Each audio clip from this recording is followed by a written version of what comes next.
how the indirect opener works based on your inner game.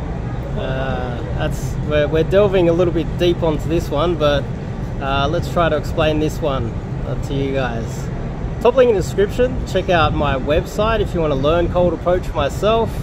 I have noticed that in the beginning 2 years ago when I first started this channel, I was the only person talking about indirect game, and now people are starting to change.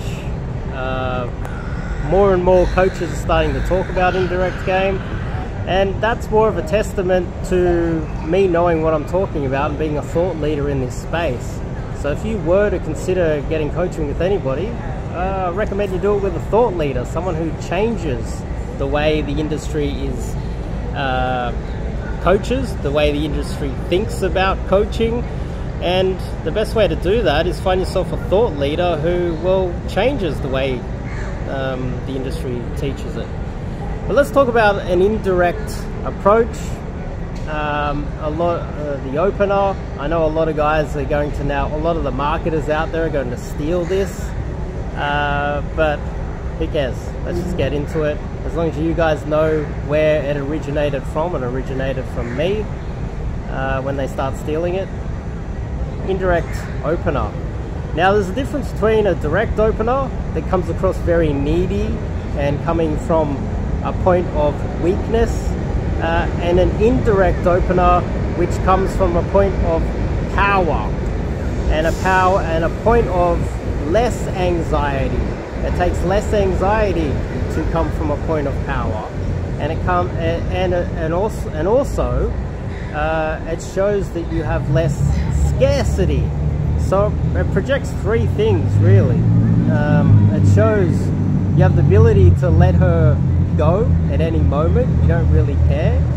You are living in an abundance, so you are not needy at all.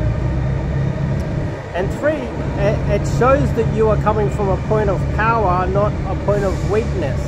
Now I've explained the first aspect of this many times, that if you are going over there very direct and you are letting a girl that you don't know personally, you have not built up any rapport with, you don't know her, and you're telling her that you want to date her, you're sexualizing off the approach, and you're being direct, then what you're doing is you're just telling her that this is a physical approach.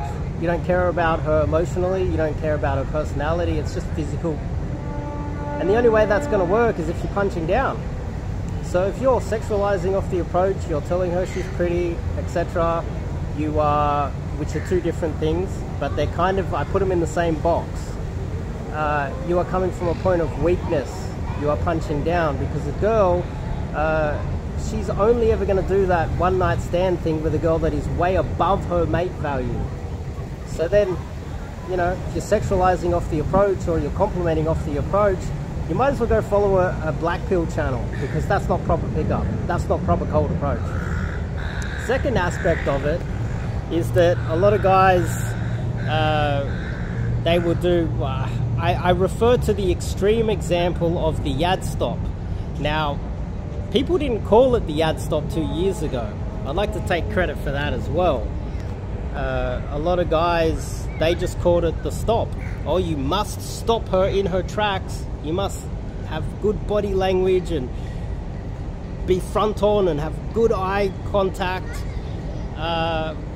They were just calling it a stop, and the marketers were just recycling the stop, which was stolen from Yad.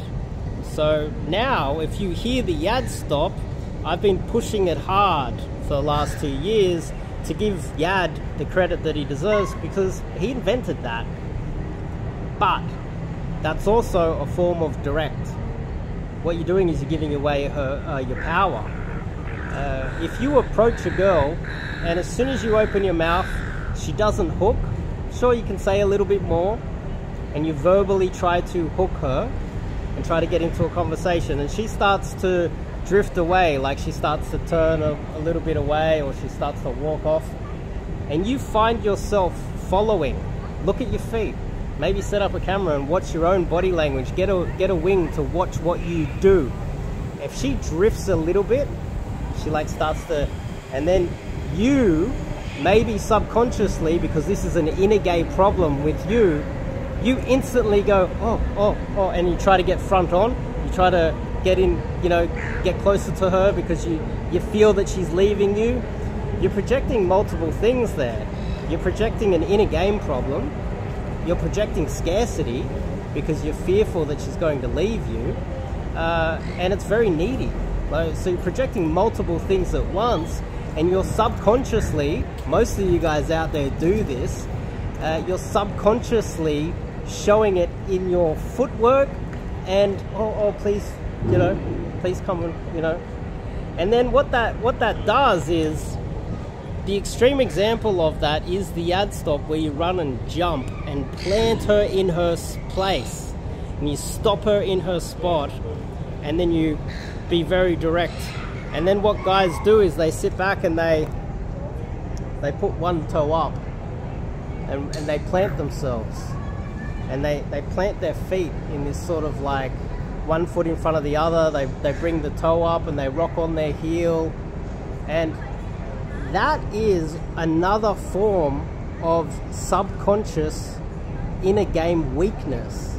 Because what you're doing is, it's like that guy that is shy, he's got anxiety and he doesn't know what to do with his hands, so he puts it in his pockets, or he puts it on his hips, or he folds his arms, or he doesn't know what to do with his hands, and you can see it visually that he doesn't know what to do with his hands. He's a little bit nervous. It's an inner game problem.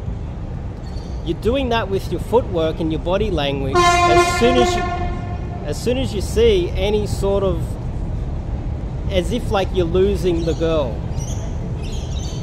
this is an inner game thing. This is you showing weakness. This is you coming from beneath her. This is showing scarcity. It's showing multiple things at once, and most of you guys out there are not aware of it, which is great. It gives me some coaching to do.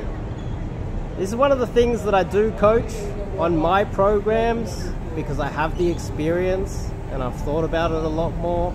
I'd like to go a little bit deeper now. Now, if you are having those problems, there are ways to work around it, and you have to be willing to let her go off hello, and she starts walking. Plant your feet, let her go. Learn to let her go. You don't know her. Like if you're married to the girl, that is an extreme example, then sure, you can walk and talk and go, hey, come back here. We're in a relationship, this is serious. Or you're dating her, you even know her, you're at university with her. But this is a cold approach. I've seen guys do the triple yad stop. I've seen needy guys yad stop a girl, and she's like, what the hell is this? Starts walking, and then he runs around and yad stops her again. She's like, what the hell are you doing? She power walks off, and then he yad stops her third time. That's the epitome of weak, beta male, scarcity, inner game issues. It says all of those things at once, and you're not only not aware of it, you think that it's masculine when it's not. It's actually quite weak. You're projecting beta male vibes onto her. It's also not good for your own mentality. So hopefully all of that kind of made sense. I'm not going to give you guys the keys to doing indirect game because this is free content online. Why would I? And the channel's not large enough, and I'm definitely not getting enough clients to go around giving freebies, but I have given you a lot of information here. I've got a lot of information. You go to the website, you go to Indirect Game. I'll put some more articles in there when I get some more time. I've got 300 articles on there. I've also got over 500 videos on this channel as well. I think I've provided a lot of free content, but I don't care how experienced you think you are. There's a very good chance that you're not as good as you could be. Sign up, do some coaching with myself, get a little, even if you think that I'm full of it, if you are not happy with your results, think about it. What's the harm to go and get a refreshing course from someone who is doing something different to everybody else out there in the industry? Think about it that way. Maybe I do know something that you don't know. Maybe I've put in more time than you have.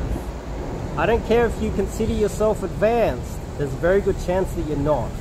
And there's a very good chance if you don't understand this video and have the answers to what I just proposed to you, that you're not advanced and you don't know what you're talking about.